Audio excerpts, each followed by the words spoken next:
Hi, j'espère que vous allez bien. Alors comme d'habitude, avant de commencer, je vous souhaite un Juma Moubarak et je vous propose de faire un petit récap de la semaine, histoire d'être un pas à jour. On démarre avec la politique avec la sortie d'une vidéo de Ousmane Sonko où il appelle ses militants, sympathisants et partisans à rester concentrés et de rester focus sur le choix du candidat qui va porter pour la présidentielle. Et puis Karim Wade qui semble être dans le déni après être exclu par le Conseil constitutionnel suite à un recours introduit par Thierno Alassane Sall du fait qu'il a une double nationalité.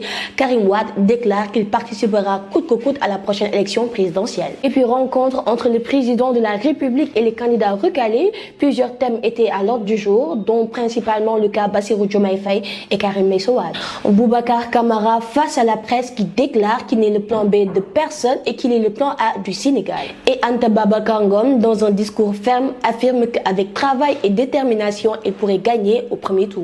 Et pour clore le chapitre de la politique, une enquête est en cours sur une supposée corruption au Conseil constitutionnel, l'APR qui soutient le PDS dans sa démarche. Et puis société, meurtre à la Sogas, Abdou Mbaye qui égorge son ami Abdou Diaw après l'avoir soupçonné d'être en couple avec sa femme. Puis à Saint-Louis, 3 enfants ont échappé à une tentative d'enlèvement. Accident mortel à Diourbel, 8 décès et 14 blessés sur la route de Porokhane.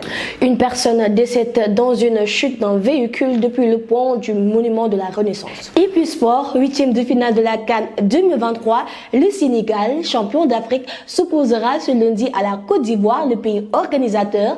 Une longue histoire entre ces deux pays. La Côte d'Ivoire avait éliminé le Sénégal lors de la qualification de la Coupe du Monde en 2014. Rebelote ou correction. La Côte d'Ivoire semble être désemparée après le renvoi de leur coach qui aussitôt est remplacé par Fayet, son adjoint, sollicite l'aide de Hervé Renard qui n'a pas pu être réalisée. À noter que les 8e de finale débuteront ce samedi avec 2 équipes choc, le Nigeria et le Cameroun, l'Angola et la Namibie.